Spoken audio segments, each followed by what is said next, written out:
All right, good morning and welcome to day 14 on the Pinhoti Trail. My name is Mosey and this is Rissa Roams. Zeroed yesterday, so I slack packed 2 days ago, got in. There are a couple section hikers and then one other Pinhoti through hiker at the hostel. We ended up going to Texas Roadhouse for dinner, which was great. Yeah, we just hung out and sat out the rain yesterday. It rained all day, no doubt, multiple inches. So it was supposed to still be raining, light rain all day today, but that has changed. And so should be mostly clear for the rest of the day. Got an ambitious goal. I'm hoping to do 15 miles to the Choccolocco shelter. However, there will be some stream crossings today. And with the water, I am very cautious, as anyone who has watched my channel before knows. If I feel uncomfortable crossing any streams that I come across, I will turn around and get picked back up. In which case, I'm really not going to have time to finish Alabama, and we may be calling this hike short. But I am very cautious, especially I'm alone. I don't know how to swim. We're not going to do anything crazy. So just going to see how the day goes.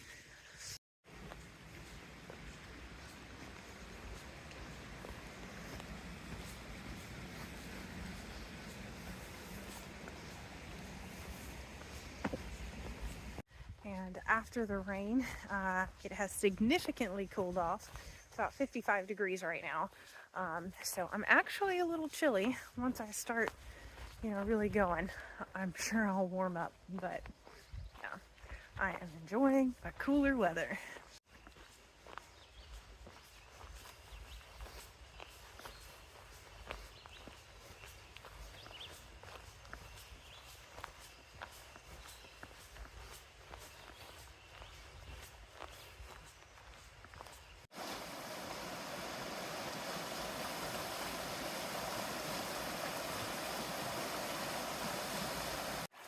First little crossing of the day, moving fast, but should be fine, not very deep.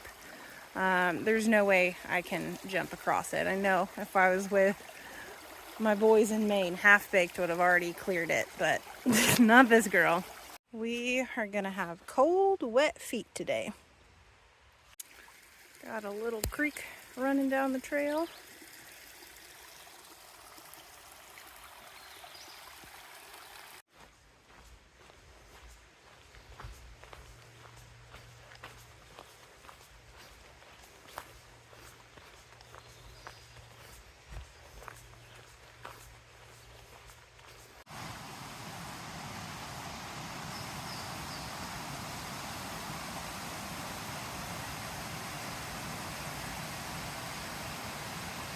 Just had another little ankle deep crossing.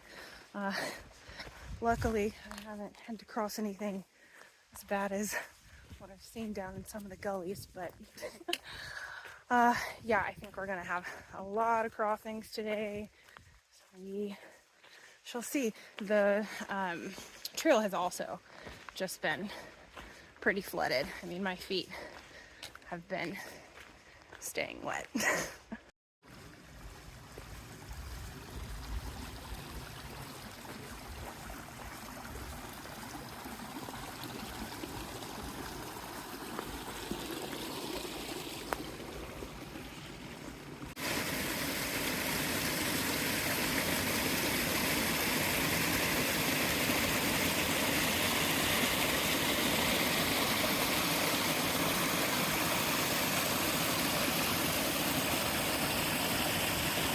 This is the trail. So, oh my.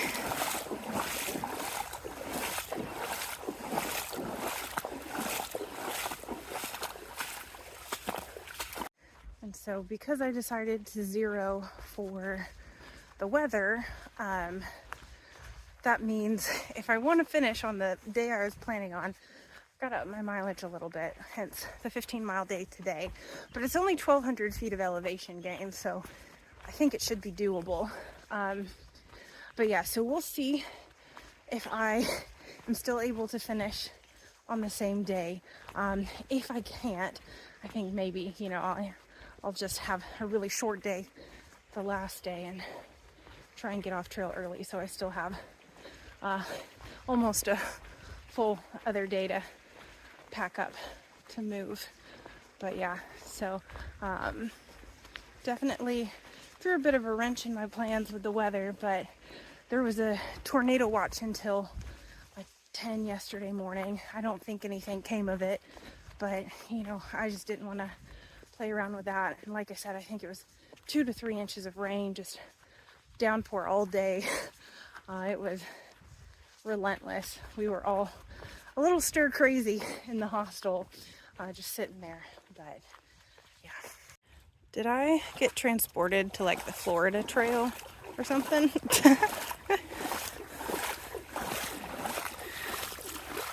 So now I'm on this little boardwalk, but it's actually a dry stretch of trail. I needed the boardwalk a little further back.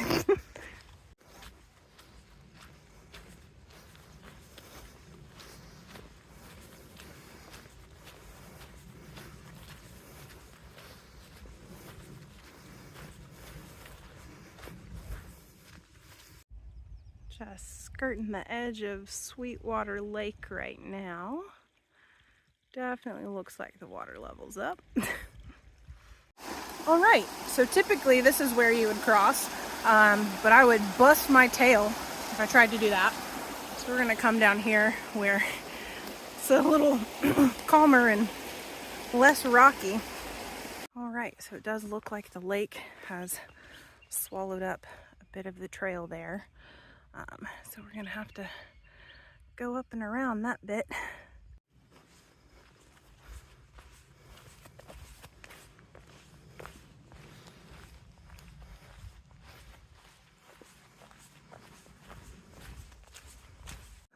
I assume they're frogs. I haven't seen them. They keep scaring the crap out of me. I'll walk by and I'll hear a squeak that sounds about like a rubber chicken as something dives into the water. Oh goodness.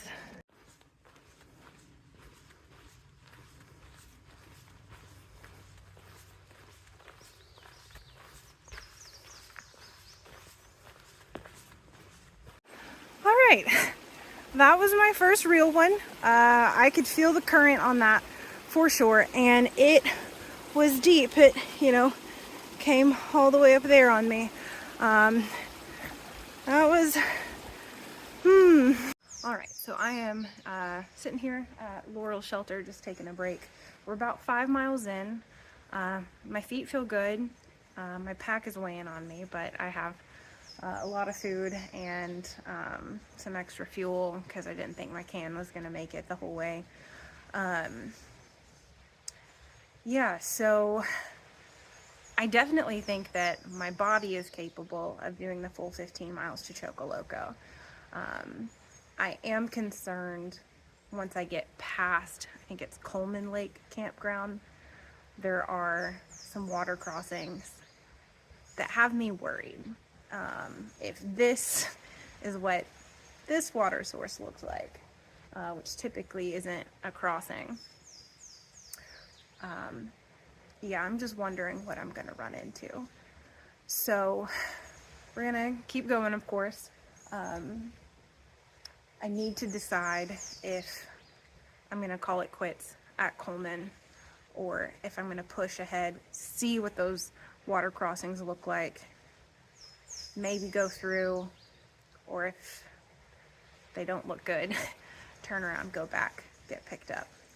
So yeah, we've got some decisions to make today. I don't want to call it short, because if I call it short, then I'm ending this hike attempt for now, which I was supposed to be out here for, 3 more days. But yeah, we just gotta see what it looks like. Just had 2 more stream crossings. They're up to my knees, but not crazy strong, so that's good. I will say I am cold and wet. This is not the most fun day.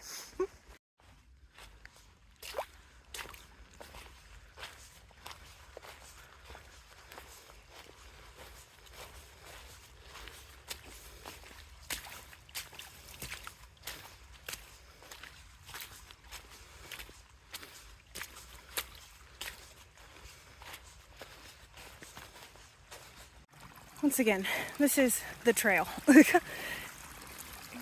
It's a full-blown water source at this point. Alright, right off trail here we have Shoal Creek Church, which says it's one of the oldest log-hewn churches in the state. That's pretty cool. No longer in use, of course, but they do have, I think, an annual, like, Labor Day service here.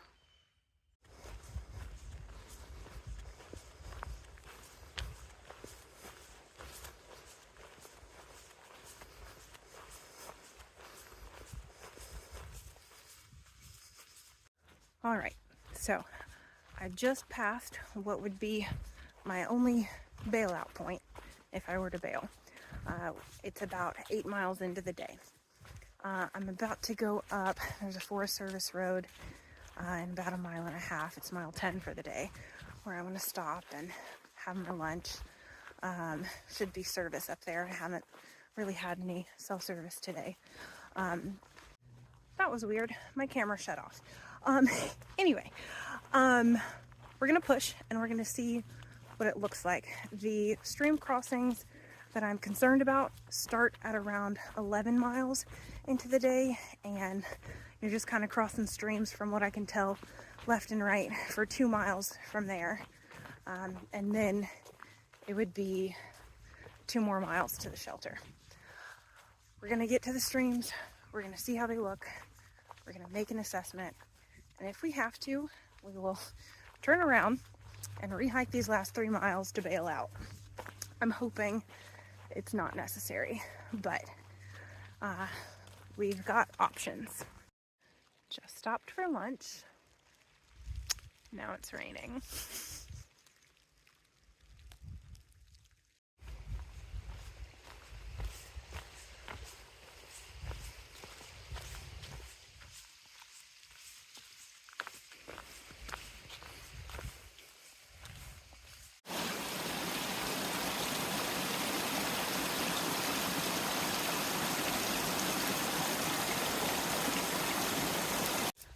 All right, just did my first creek crossing in this stretch that I was concerned about.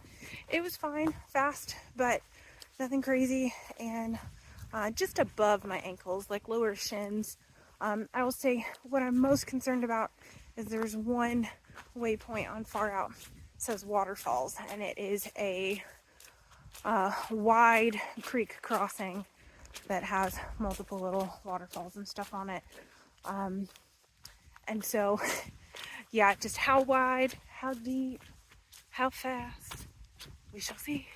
All right, this one had a log if you felt brave enough to cross over it, but since my feet were already soaked, I just waded across back there. Once again, about ankle deep. So far, so good. So far, so good.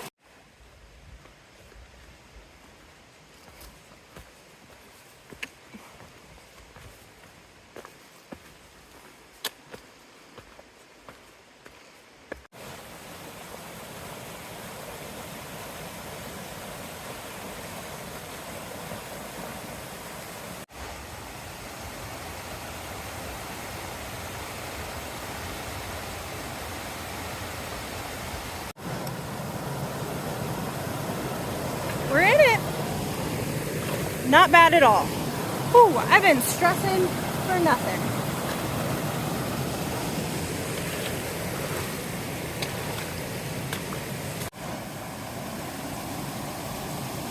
So yeah, I just crossed right through there and totally chill, not deep. Sweet.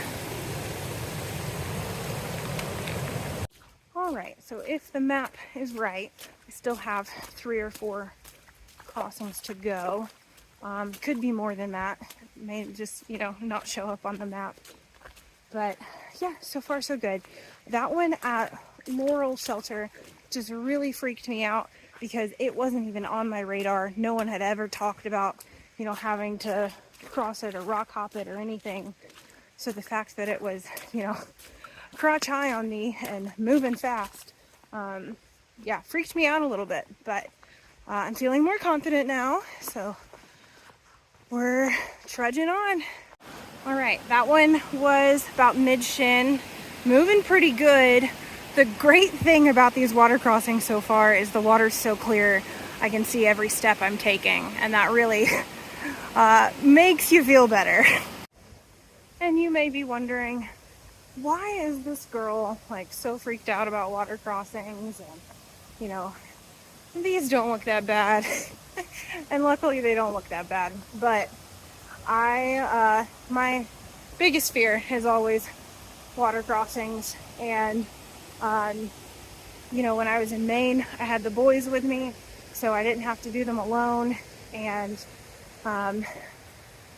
yeah, I can't swim, so I'm just always very cautious with them.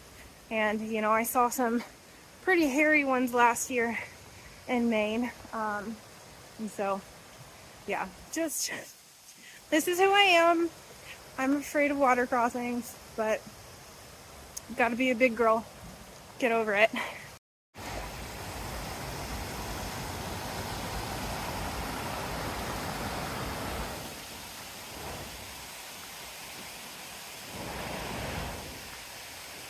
And since we're doing so many crossings today, let me go ahead and just give some education on how to properly ford streams. One, if someone has rung up a string that's going across the stream, do not use that. That is a bad idea.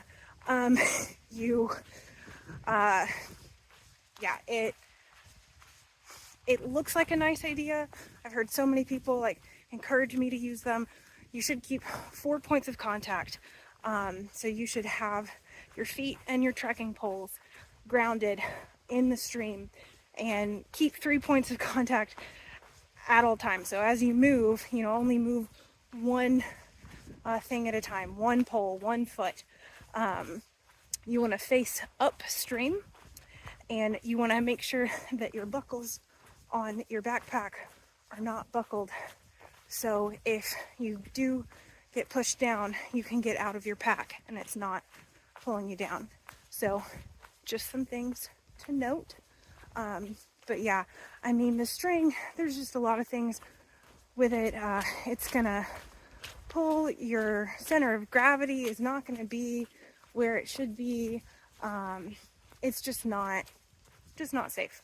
So I do not recommend that. I absolutely cannot wait to get my feet in some dry socks and then my sleeping bag. It's gonna be so nice. All right, just did my last creek crossing, I think, for a little bit. There may be one more right at the shelter when I get there.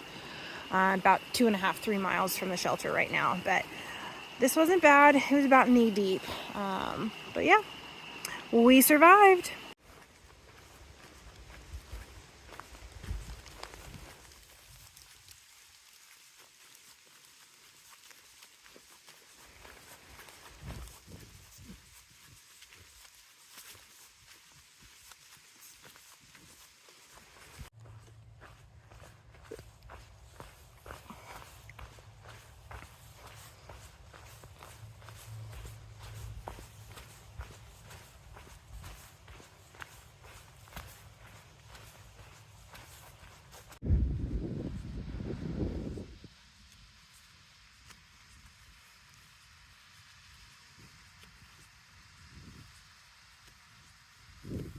All right, I made it to Choccolocco Shelter. Really nice and clean. Water raging right by the shelter, so just filled up.